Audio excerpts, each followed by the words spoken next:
ചായ ഒരു വികാരമാണ് പലർക്കും. കുറഞ്ഞത് 3 തവണയെങ്കിലും ചായ കുടിച്ചില്ലെങ്കിൽ തലവേദന, ക്ഷീണം, പിന്നെ പറയേണ്ട മടിയോട് മടിയാണ് പലർക്കും. കഫീൻ അടങ്ങിയ ചായ കൂടുതൽ കുടിച്ചാൽ ഇരുമ്പിന്റെ ആഗിരണം തടസ്സപ്പെടുത്തുന്ന റിപ്പോർട്ട് പുറത്തു വന്നതിന് പിന്നാലെ മറ്റൊരു കാര്യം കൂടി ചായയെക്കുറിച്ച് അറിയാം.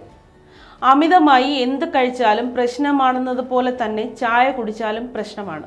ഇനി പാൽ ചായയെക്കുറിച്ച് പറഞ്ഞാൽ കൂടുതൽ കടുപ്പത്തിനായി അമിതമായി തിളപ്പിച്ചാൽ കൂടുതൽ ആരോഗ്യ പ്രശ്നമാകും നേരിടേണ്ടി വരികയെന്ന മുന്നറിയിപ്പാണ് ആരോഗ്യ വിദഗ്ധർ നൽകുന്നത്.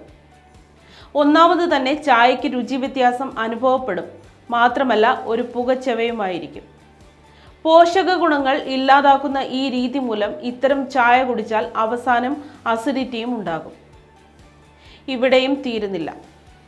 ഇത്തരത്തിൽ ചായ ചൂടാക്കുന്നതോടെ ക്യാൻസറിന്റെ മൂലകാരണമായ കാർസിനോജനാകും പുറന്തള്ളപ്പെടുകയെന്നതും പഠനങ്ങൾ പറയുന്നു.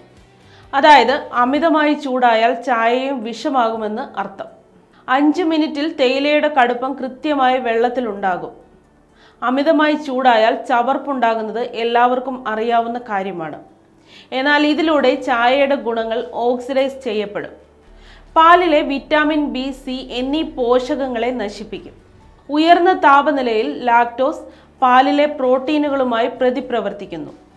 കാലക്രമേണ വലിയ അളവിൽ കഴിച്ചാൽ അപകടകരമായ സംയുക്തങ്ങൾ ഉണ്ടാകാൻ സാധ്യതയുണ്ട്.